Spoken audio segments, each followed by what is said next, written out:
Bonsoir mes petits poulets. Oui, je tourne ce soir, ça fait pas longtemps, la dernière fois c'était dimanche soir. Mais là j'ai le temps et dans les prochains jours j'aurai pas le temps.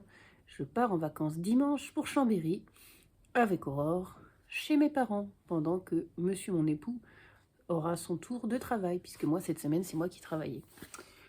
Alors je vous présente sans plus tarder une petite gourmandise parce qu'on aime les glucides. Un très très gros gâteau au chocolat. Dites-moi en commentaire si vous êtes fan de chocolat. Et si vous êtes plutôt sucré ou salé. Moi, je suis encore plutôt sucré. Les gens me disent, oui, mais en vieillissant, tu verras, tu préféreras le sel. Oui, enfin, j'aime bien le sucre aussi. De Dorothée de Montfred, aux éditions École des loisirs. C'est les toutous, vous vous souvenez? Je vous avais lu les toutous qui vont à Paris, les toutous, le meilleur resto du monde, le plus beau cadeau du monde. Et voilà, c'est l'histoire d'un gâteau au chocolat. Donc c'est l'anniversaire de Micha. Et bien Micha, il veut faire un gâteau au chocolat. Et oui, oui, c'est son projet dans la vie. Et donc tous les toutous vont s'y mettre. Ils vont faire la cuisine. Donc, vous avez même les proportions pour un gâteau, vous pouvez essayer. Je sais pas si c'est les bonnes proportions ou pas. Bref, les toutous préparent ça. Mais Micha est introuvable alors que c'est son anniversaire. Ils habitent au bord de la mer, c'est plutôt cool, non? Vous avez vu, il y a un phare au bout. Et le gâteau est vraiment magnifique. Et bien vous saurez où est Micha, ce qui se passe pour Micha pour son anniversaire en lisant cet album jeunesse à lire à partir de 2 ans et plus si affinité. Je vous ai déjà présenté cet auteur. J'adore les dessins de Satomi Ishikawa. Ici c'est Patricio et Renata. Hein, je fais bien les voix de perroquet, on réessaye. Renata. Aux éditions École des loisirs. En petite anecdote, parce que je sais que Rose aime les anecdotes, mes grands-parents étaient amis avec un couple d'amis qui s'appelait Nadia et Raymond. Nadia et Raymond n'avaient pas pu avoir d'enfants et ils étaient très gentils pour mes cousines et moi, notre petit trio. Ils nous faisaient des cadeaux, ils nous invitaient à Marly-le-Roi, etc. Et ils avaient un ménate. Je ne sais plus comment il s'appelait. Et le ménate, ce petit oiseau noir, parlait. Nadia, Nadia, Raymond. Moi j'adorais, j'avais juste envie qu'il parle à fond. Bref, reprenons Patricio et Renata. Et non pas Patricia et Renato. Ça serait pas mal aussi. Patricio est un perroquet magnifique, un hara, c'est ça qu'on dit, hein, non? Je pense que nous sommes au Brésil en gros. Et un jour il a la visite de Renata, petite perruchette, petit perroquet vert qui vient le voir. Et Patricio s'envole vers la liberté. Il va découvrir, j'adore ce plan, c'est trop beau. Il va découvrir la forêt amazonienne. J'ai décidé que c'était au Brésil. Il y a un toucan, il y a plein d'autres oiseaux. Patricio, il a toujours été habitué à sa vie d'oiseau de compagnie, ses petites graines, tout ça. Il a un peu un oiseau de luxe quand même, ce qui a du mal à vouloir manger autre chose. Heureusement, Renata lui présente des mangues. Vous aimez les mangues? Moi, je trouve ça bizarre. C'est un peu râpeux sous la langue. C'est un peu étrange. Mais le danger, les humains qui veulent attraper ces beaux perroquets pour les rendre, sûrement. Mais Patricio est là et il veille sur le bien-être de Renata et lui.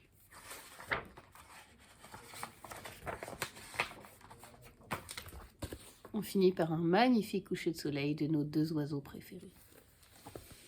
Si vous aimez les perroquets, lisez Patricio et Renata à partir de 2 ans et plus si affinité.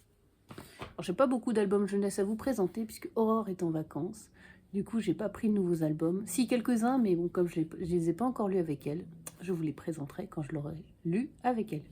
Ouh, j'ai réussi à dire ma phrase. Ah, en disant ouh, ça m'a fait penser à ouh.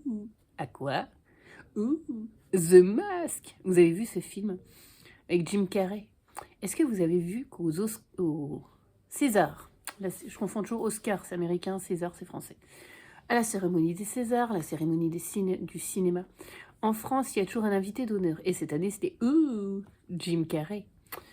Le merveilleux Jim Carrey, qui nous a fait tellement rire avec The Mask, qui nous a touchés avec Truman Show. Vous vous souvenez de ce film, Truman Show? Truman va découvrir que sa vie est une vie de télé-réalité. Et à l'époque, c'était très moderne de parler de télé-réalité quand Truman Show est sorti. Maintenant, voilà. Un très bon film. Il a fait aussi, alors, un truc imprononçable, Eternal Spotless on the Mind, Eternal Sunshine of the Spotless Mind, enfin un machin comme ça, vous le dites vite, comme ça on fait pas attention. Avec la merveilleuse, la sublime Kate Winslet, qui joue tellement bien. Et c'était une histoire un peu triste, et d'ailleurs à l'époque, notre Jim Carrey américain souffrait de dépression, et il a utilisé, pour une fois ce clown triste, a utilisé sa tristesse au service de ce film. Bref, je sais plus pourquoi je faisais ça d'ailleurs, c'est pas grave. Enchaînons. Et ben à propos d'humour, je suis drôle, pas moi, je suis drôle. Enfin si, moi un peu quand même, non? De David Fontkinos aux éditions Gallimard. Alors Fontkinos, c'est un auteur que j'aime bien, que j'aime bof. Ouais. En gros, j'aime peut-être un Fontkinos sur deux, comme on dit. C'est l'auteur de quoi? La délicatesse. Ou la première... Il faudrait que j'achète ce roman, je ne sais pas si je l'ai. Dans la première page du roman, un homme regarde une femme dans un café, je crois, et il se dit, si elle commande un jus d'abricot, je l'épouse. C'est beau, non? C'est beau et complètement fou. Et c'était une histoire très douce, très tendre, très mélancolique, triste aussi. Très délicate, la délicatesse. Il a écrit aussi Les Souvenirs, une histoire de famille. Ça m'avait beaucoup touchée par rapport aux souvenirs qu'on a dans nos familles, nos histoires de vie, avec toutes les complexités qui peuvent se présenter. Et moi, ça m'avait fait penser à mes grands-parents maternels qui, vous l'aurez peut-être compris, étaient un peu mes chouchous dans mes grands-parents. C'était très important pour moi. Il a écrit aussi Numéro 2. Ça, c'était une idée brillante. Numéro 2. Vous avez peut-être vu ou lu Harry Potter. Eh ben, qu'est-ce qui s'est passé pour le casting? Quand Daniel Radcliffe a été choisi pour être l'acteur d'Harry Potter, sa vie allait être changée. Il avait déjà fait du cinéma, mais là, sa vie allait prendre un tournant qu'il ne pouvait pas imaginer lui-même. Il allait devenir un enfant star, il allait être vu partout, dans le monde entier. Tout le monde l'appellerait même Harry, et plus Daniel presque. Il perdait presque son identité de Daniel pour devenir Harry. Et donc, bref, dans numéro 2, David Fontkinos imagine qu'est-ce qui est devenu l'enfant qui a été numéro 2 au casting, qui n'a pas été retenu pour être Harry Potter. C'est compliqué quand même. Vous arrivez au fond à la fin des éliminatoires, on va dire ça comme ça. Vous n'êtes pas retenu et vous découvrez que ce rôle-là, l'autre devient une star. L'autre, on en parle tout le temps puisque chaque année sort un nouvel Harry Potter. Quand on lit numéro 2, c'est ce moment-là. Ça fait un tabac de dingue, tout le monde en parle partout. Et numéro 2, je ne sais plus son prénom dans le roman de Fontkinos, il n'en peut plus, il en déprime. Et il en est même haineux. On ne peut pas mentionner Harry Potter sans qu'il devienne dingue. C'était une histoire très intéressante. Et la fin est très intéressante d'ailleurs. Je ne vous la révèle pas, puisque c'est pas drôle, il faudra lire le roman. D'ailleurs, numéro 2 existe en pièce de théâtre. Je l'ai vu avec ma meilleure amie. Coucou Sarah. Et c'était aussi intéressant à voir sur scène. Bref, ça j'ai aimé, les Fontkinos. Ces Fontkinos-là. Ceux que j'ai moins aimés, Vers la beauté. Ça parlait d'art, ça m'a pas touché. Deux sœurs, la jalousie entre sœurs, j'avais un peu deviné tout. La famille Martin, une famille un peu... Je sais même plus. Tout le monde aime Clara, désolée Rose. J'avais prêté le roman, je sais pas, j'avais trouvé ça un peu tristouille. Et donc là, je suis drôle. Est-ce que c'est... Ouh, Jim Carrey. Oui, je sais. Je vais pas résister pendant cette vidéo, maintenant que j'ai trouvé mon truc. C'est l'histoire de Gustave Bonsoir. Oui, Gustave Bonsoir, justement. Eh bien, il ne connaît pas son père. Sa mère fait comme une météore, un vite passage sur ce monde. Et il n'est plus. Et Gaspard naît dans cette un peu mélancolie. Des parents adoptifs l'adoptent. Et un jour, il décide d'être drôle pour ce qui pourra toucher les autres.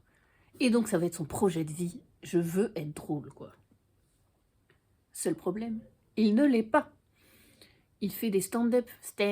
Vous savez, c'est les stand-up, c'est quand on veut être comédien, humoriste, etc. D'abord, on s'essaye dans des petites salles. Parce qu'on essaye d'abord de faire rire une petite salle avant de faire rire le Palais des Congrès ou l'Olympia, vous imaginez bien. On teste son humour. Ça doit être terrible d'ailleurs, parce que nous, ça peut nous faire rire. Et ce qu'on raconte, ça peut faire rire quelques potes. Mais est-ce que ça va faire rire d'autres gens? Est-ce que c'est un humour général ou c'est notre pauvre petit humour à nous? Une bonne question. Et puis Gustave Bonsoir, Ben même dans ses liens humains, il n'a pas le temps, il faut qu'il soit drôle, etc. C'est un récit que j'ai lu très vite, qui se lit vite, très mélancolique, comme peut le faire souvent Fonkinos, qui est assez touchant quelque part, mais moi je voulais lire un truc drôle, et ce n'était pas drôle. Je vous conseille ce roman, découvrez la vie de Gustave Bonsoir. Comment va-t-il s'en sortir, ce pauvre gars? D'ailleurs, est-ce que vous aimez lire des livres drôles? Moi j'aime bien, j'adore l'humour. Peut-être le savez-vous, j'aime en faire. J'aime bien les gens qui en ont. Parce que l'humour, c'est une petite fantaisie qu'on apporte dans la vie, c'est la petite paillette, c'est le petit sucre sur le café, les petits chiwiwi sur le gâteau, je sais pas quoi faire d'autre comme comparaison, enfin. C'est le petit plus, c'est la petite paillette de bonheur dans la vie. C'est ce qui fait prendre de manière décalée parfois des trucs un peu lourds, ou un peu pénibles, ou énervants carrément. Et puis, faire sourire les autres, c'est formidable. Quand j'étais petite, j'avais 2 idées de carrière. Fleuriste, bon, je tue les fleurs en les regardant, pourtant je les aime. Clown, j'ai fait des stages de clown, des vrais stages de clown, avec un nez rouge, il est quelque part dans ma bibliothèque, avec un vrai clown pro. Eh ben le clown, c'est pas forcément celui qui fait rire tout le temps. Il y a le clown rouge, et il y a le clown blanc au cirque. Le clown blanc, c'est le clown sérieux qui se fait embêter par le clown rouge, avec ses grandes chaussures, avec sa voix comme ça, et qui lui crache de l'eau avec sa fleur. Il y a plein de types de clowns, il y a le mime Marceau, il y a Charlie Chaplin, il y a plein de trucs. Bref, c'était très intéressant. Alors, petite anecdote, le prof nous fait faire un espèce d'exercice, je sais pas comment dire, d'équilibre ou de posture, de façon de se tenir sur scène. Il a décidé que j'avais la démarche d'une mouette mazoutée. Je l'ai pas mal pris parce qu'il était très sympathique, il avait beaucoup d'humour et moi aussi. Ou la mouette qui a un peu de mal à... Bon, voilà. Et puis, je me souviens, un des exercices qu'il nous a proposé dans ce stage, c'était « Va sur scène, fais ce que tu veux. Ouh !» Et tout le monde « Ouh !» Et tout le monde te regarde. Et ben, qu'est-ce qu'on fait? On n'a pas grand-chose. Et on se dit « Faut que je sois drôle », comme Gustave Bonsoir, mais pas forcément. Parfois d'ailleurs, on va faire rire les gens, on va les étonner, on va les émouvoir. Et qu'un truc qu'on n'a même pas vu, un petit truc inconscient ou un truc physique qu'on n'a pas choisi de faire et qui transparaît de nous. Oui, c'est très métaphysique ce que je raconte ce soir. Bref, ça m'avait beaucoup intéressé. J'ai fait aussi une année avec la Ligue d'improvisation en activité. Moi, je trouvais ça génial. Et à la fois, c'est grisant, mais c'est flippant, puisque, comme tout impro, on vous donne un thème, vas-y, il n'y a rien, c'est à toi de créer, et à toi de créer avec d'autres. Parfois, il y a une situation, parfois, il y a un mot. Et le spectacle d'improvisation, pareil, et les gens donnent un thème, et vas-y. Et j'avais même fait l'exercice de la mitraillette, où les gens donnent un mot, et t'es tout seul pendant, je sais plus, 2 minutes, un truc comme ça.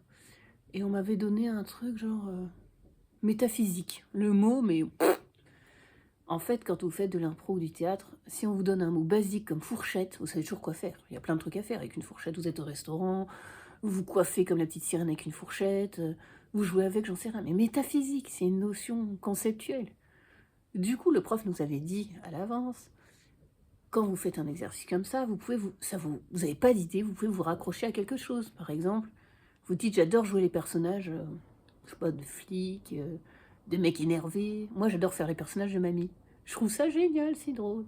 Et du coup, j'avais inventé le personnage d'une mamie qui regardait Métaphysique chez les Ploucs, ou je sais plus quoi, une émission comme Les Feux de l'amour, tous les jours avec son chien-chien, devant la télé. Et c'est comme ça que j'avais utilisé le mot métaphysique que le public m'avait donné.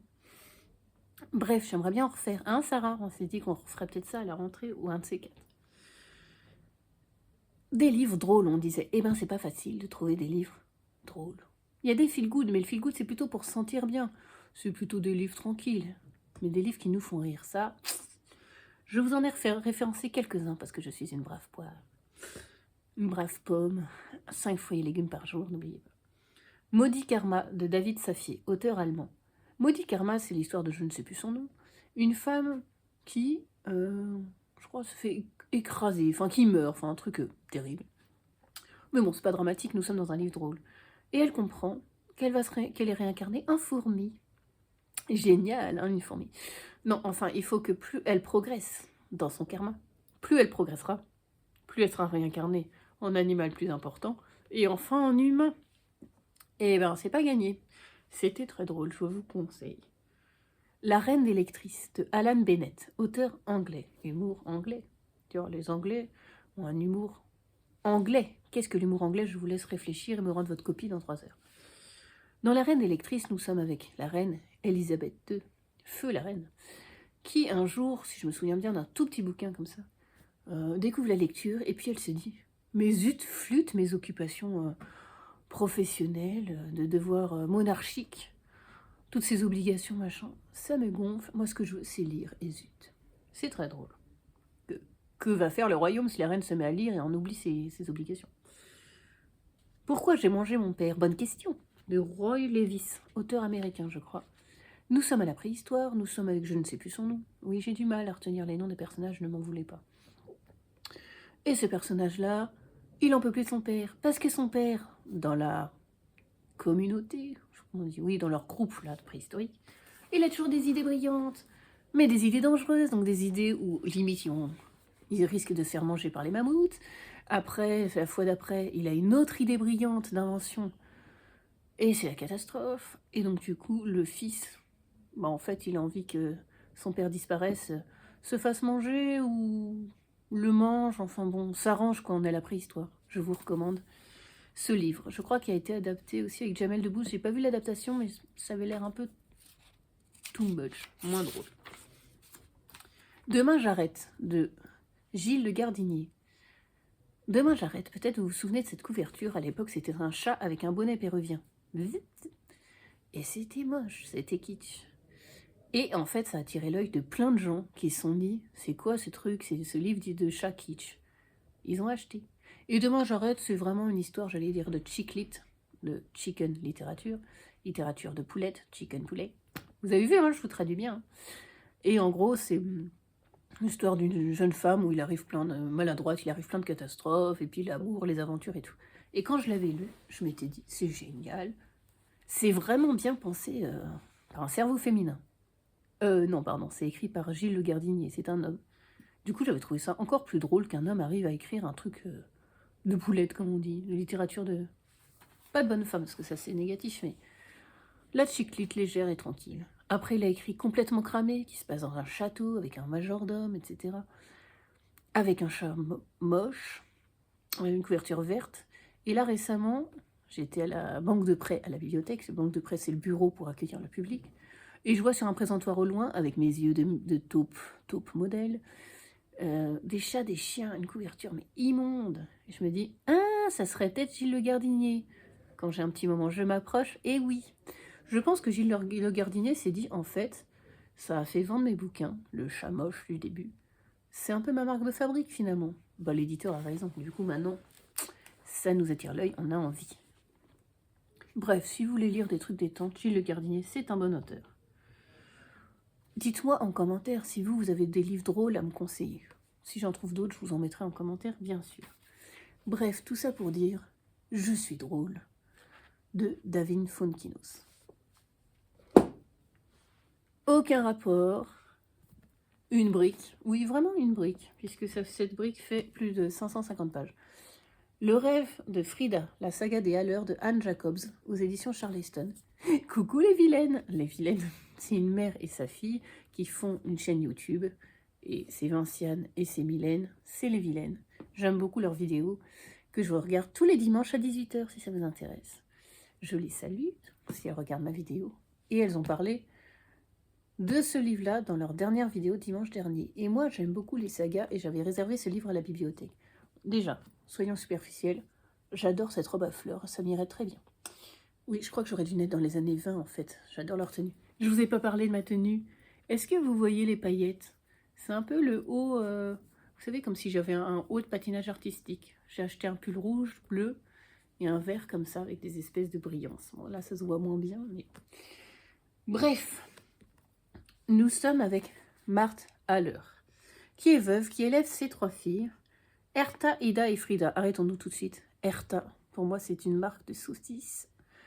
de jambon, de charcuterie. J'ai eu un peu de mal quand j'ai vu qu'elle s'appelait Herta. Je me dis, je vais ricaner pendant tout le livre.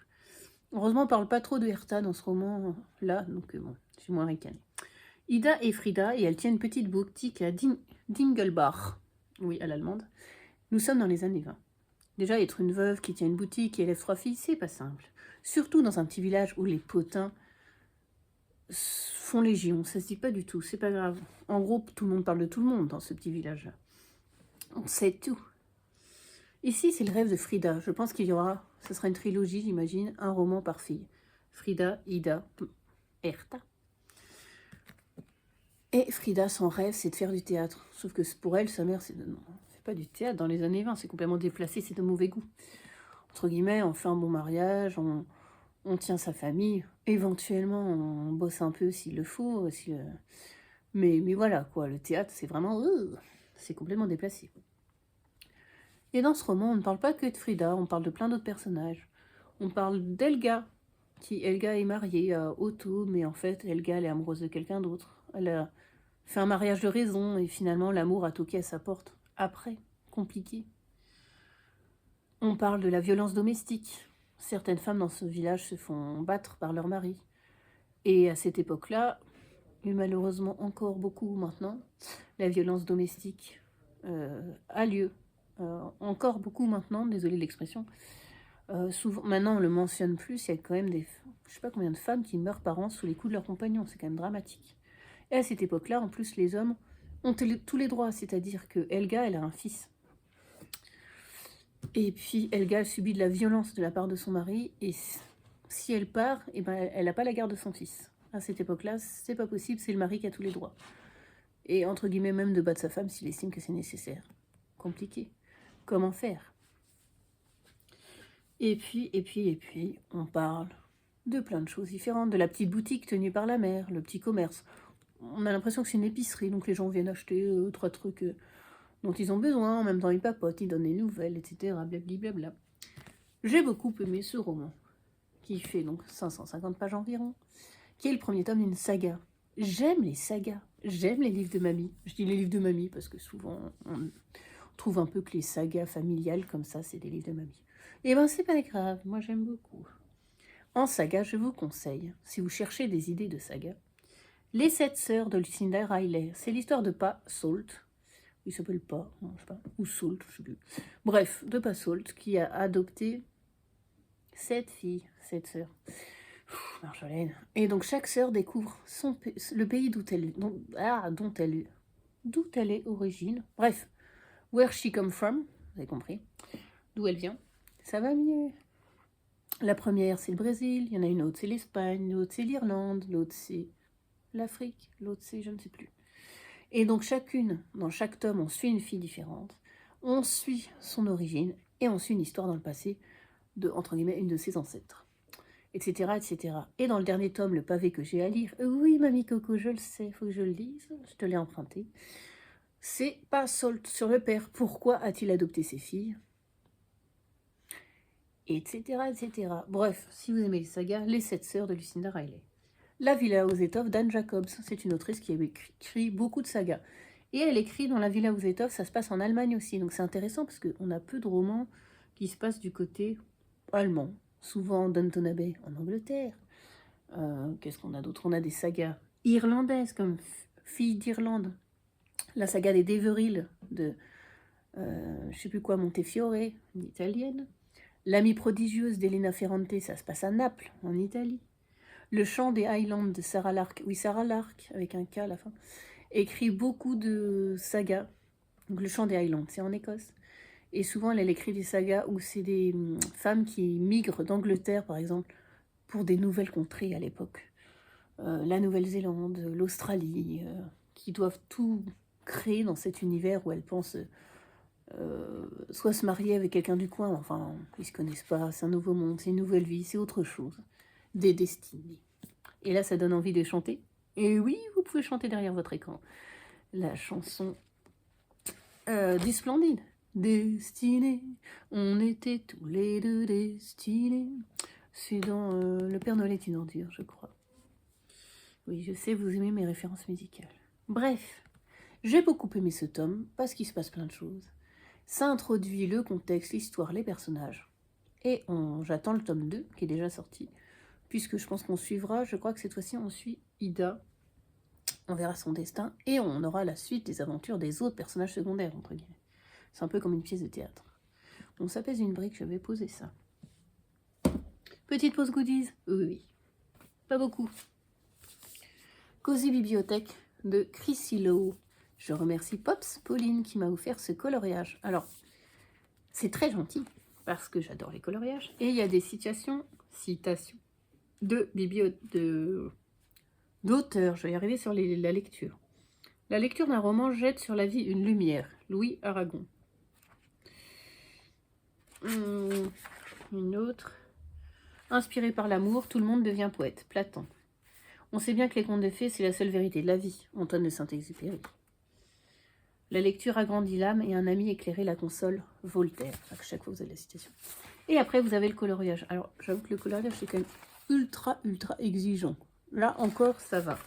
Et si je vous en présente un autre... Que des livres à colorier. C'est super, les livres, mais là, ça demande vachement de patience. Je ne sais pas si j'aurai l'entière patience pour tous les dessins. Nous verrons. Mais merci quand même. C'est une gentille surprise.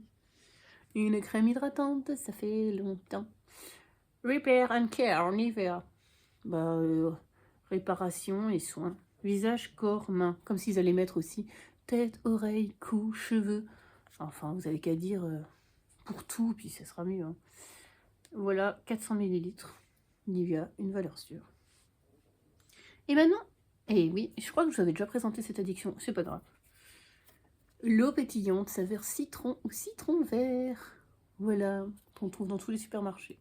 C'est assez agréable. Je suis pas très fan d'eau pétillante, mais avec citron, c'est sympa. Un petit tag. C'est quoi un tag? Oui, je vous explique. C'est des petites questions en rapport avec un thème par rapport à la lecture.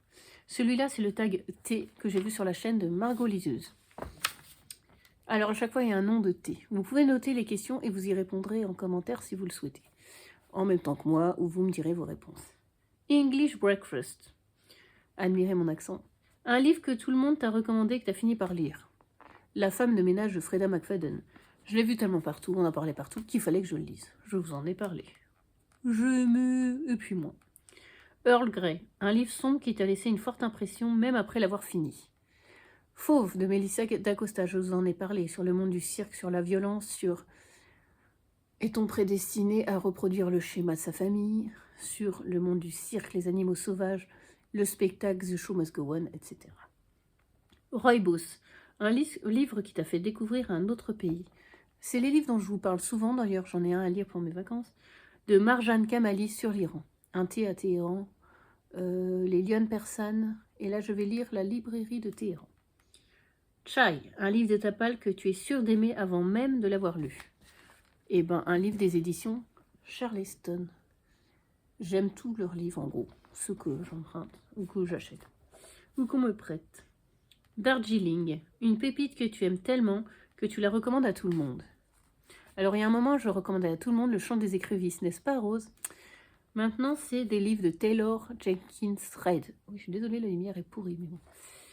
Une autrice américaine qui a fait Les Sirènes de Malibu, qui a fait Les 7 maris d'Evelyn Hugo, Atmosphère. Et là, j'attends le 5 mai parce que sort son nouveau livre, le livre de Carrie Soto, je sais plus, je vous en parlerai, je vous le lirai, tout ça. Oolong, je sais pas si on dit Oolong ou Oolong pour le thé. Le genre livresque que tu considères comme ton péché mignon. La cosy fantasy, je vous dis de la fantasy et du cosy. En gros, des petites histoires de fées, lutins, créatures dans un monde de thé, chocolat chaud et libellule papillon. Ginseng, un livre qui t'a fait sortir d'une panne livresque. Alors, j'ai pas souvent de panne livresque, mais parfois je lis des livres sans les lire et j'enchaîne comme ça, sans me concentrer. Soit je suis fatiguée, soit j'ai trop de trucs dans mon cerveau. Moi, souvent, c'est un feel-good ou de la cosy fantasy qui va me sortir de cette panne. Camomille, un livre que tu n'as jamais pu finir. Le Rouge et le Noir de Stendhal. Ben oui, j'avoue. Le mythe napoléonien, je m'en fous. Julien Sorel, je m'en fous. Madame de Rênal me saoule. Et j'ai préféré La Chartreuse d'épargne. Assam, un livre qui t'a chamboulé mais que tu n'as pas pu reposer. Nos cœurs invincibles de Albana et Hamzala, je vous en ai parlé. un livre récent, un journaliste qui a eu ce projet de demander à une jeune fille de Gaza et une jeune fille israélienne, donc une jeune palestinienne et une jeune israélienne, de s'échanger des courriers par son biais. La réalité du monde d'aujourd'hui. Thé vert matcha, le livre joyau de ta bibliothèque. J'en ai plein, mais je dirais peut-être les belles éditions d'Harry Potter. Ils avaient sorti ça pour les 20 ans chez Gallimard. Vous pouvez choisir la couleur de votre livre, puisqu'il y a les maisons, Gryffondor, Poussouf, Serre d'Aigle et Serpentard. Dans Harry Potter, il y a 4 maisons, et puis vous étudiez avec votre maison d'adoption, n'est-ce pas? Mais je ne veux pas vous expliquer Harry Potter, vous devez connaître normalement. Bref, mon tome préféré, c'est le tome 4, la Coupe de Feu. Donc j'ai choisi les couleurs de Gryffondor, parce que c'est les meilleures. Pourquoi la Coupe de Feu? Parce que dans ce tome-là, il y a les épreuves. Nos héros, Ron, Harry et Hermione, vont affronter des épreuves. Et il y a d'autres écoles magiques qui viennent. L'école russe, l'école française, génial l'école française, l'école de fleurs, etc., etc. C'est un tome où ça commence à devenir vraiment sombre. Mais vous saurez pourquoi, si vous l'avez lu ou si vous l'avez lu. Et écoutez, mes petits poulets, c'est pas mal finalement. J'ai tenu 31 minutes et 16 secondes. Je ne résiste pas à vous faire un petit au revoir à la Jim Carrey. Ouh, ou dans l'autre sens. Ouh, ouh. À bientôt, mes petits poulets.